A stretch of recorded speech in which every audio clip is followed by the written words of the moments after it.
Good morning, everybody. I'm Nick from Building Indiana Business, and we've got an interesting question for you today. Are people really as financially responsible as we think we are? A new study suggests that we're probably not, but there is a way that we could be triggered into recognizing it. Our guest today is Emily Garbinsky. She is an assistant professor of marketing at Notre Dame's Mendoza College of Business. She and her co-authors recently published a study in the Journal of Marketing about how popping the positive illusion of financial responsibility can increase personal savings. That was an exercise in alliteration here for me, or enunciation. Anyway, Emily, thank you so much for being here with us today.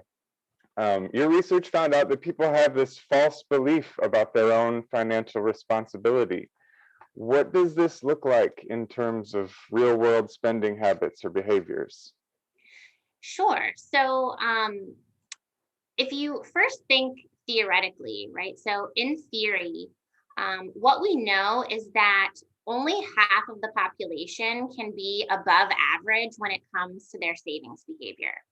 So, if we were to ask people how good they are at saving money, only about 50% of the respondents should be above average on this particular characteristic. Mhm. But when we surveyed people, what we found is that approximately 70% of our respondents consider themselves to be above average when it comes to their savings behavior. Okay, so there's a definite disparity there. Why do people believe that they're so financially responsible when they're really not? Well, it has to do with the fact that people want to view themselves favorably. And what we know from past research is that this need that people have to view themselves positively is even more likely to happen when you're stressed. And because finances are a very common source of stress, we see this play out in the financial domain, causing people to think that they're better at managing their finances than they actually are. Huh. So has this perception of being good at saving, has this contributed to the rates of under saving that we see not just domestically but abroad as well? Yes, so we think that it has. And so what's happening here is that when people are noticing a difference between how they want to behave and how they actually behave, they can change their behavior to be in line with their ideal. So, for example, if I notice that there's a difference between my current savings behavior and my ideal savings behavior, I can change my behavior and save more. But when people fail to notice a difference, which is what often happens because people tend to avoid thinking about their finances, they're continuing to behave the way they are now, which for most people means undersaving. Okay. Okay. So your research did describe an intervention or a little poke that provokes people into recognizing their spending behaviors during moments when they're making a decision about saving or spending. Tell us a little bit about how this works. This is really neat. It brings it to people's attention and makes people realize what they're really doing. Sure. So, what we did is we first started with about 20 examples where people spend more money than they need to. So, these examples include things like going out to eat instead of cooking at home, Okay. buying something at Guilty. full price instead of waiting for it to go on sale, or purchasing a more expensive branded product instead of a cheaper generic one. Okay. And so, first, we gave these examples to a group of participants, and we had them indicate how many times each year they do each of these things. And so, then we use this data to select the five most common instances where people spend more money than they need to. And so, I'll show you an example of the five most common instances for one of our participant samples on my screen.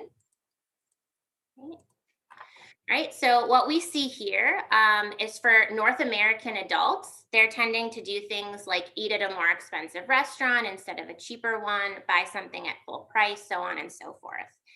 And what we did with the data that we had was we created scale anchors such that when we asked people to respond to all of these questions, they were falling on the upper end of the scale. So you can That, see, for that was example, intended. yes, so Okay. this was intended, and it's something that is very important for the intervention to work. So, what we know from past research is that when people respond to questions using scales such as this, if they respond toward the extreme end of the scale, they tend to infer that they're more extreme on that particular dimension. So, what's happening is that when people are going through and answering each of these questions and they're falling on the upper end of the scale, they're making an inference about themselves that they're not as financially responsible as they initially thought they were. Okay. So they'll see their results and they're gonna go, oh wow, maybe I should tone it down a little bit and Yes, start so it's saving more. intended, yes, it's intended to be sort of a wake up call that maybe there are certain things I'm doing that I shouldn't be doing, and it brings us back to that earlier point where people are now noticing that there's this difference between how they're behaving now and how they want to behave. I want to be someone that's financially responsible. I'm realizing that I'm not, and it's spurring them to commit to save more in that particular moment. So something like this could maybe help reverse the trend of undersaving throughout the world. That's something that we hope to do with this particular intervention. That would be the goal of the research.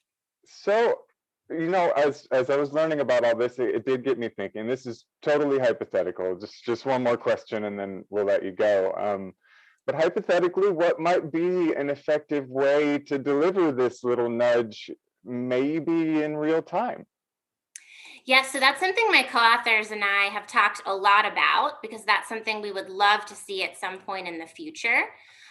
So there's a few ways that we potentially think this could be administered in the real world, so in practice. So something that's very important to keep in mind is that we would want these 5 questions to be administered right before someone makes a savings decision. And so we envision questions such as these being administered, for example, by a bank right before someone would open a savings account, potentially by a financial advisor when someone sits down to plan for their retirement, or even through an online banking app right before someone uses it to set up a savings goal. Okay, so it could be like that little whisper of a financial advisor saying, "Hey, you need to save more than you're currently doing." Yes, in a very subtle way. All right. Well, thank you so much, Emily Garbinsky, Assistant Professor of Marketing at Notre Dame's Mendoza College of Business. We really appreciate your time and chatting with us about this. Thank you so much, and stay safe out there. Yeah, thanks so much for having me.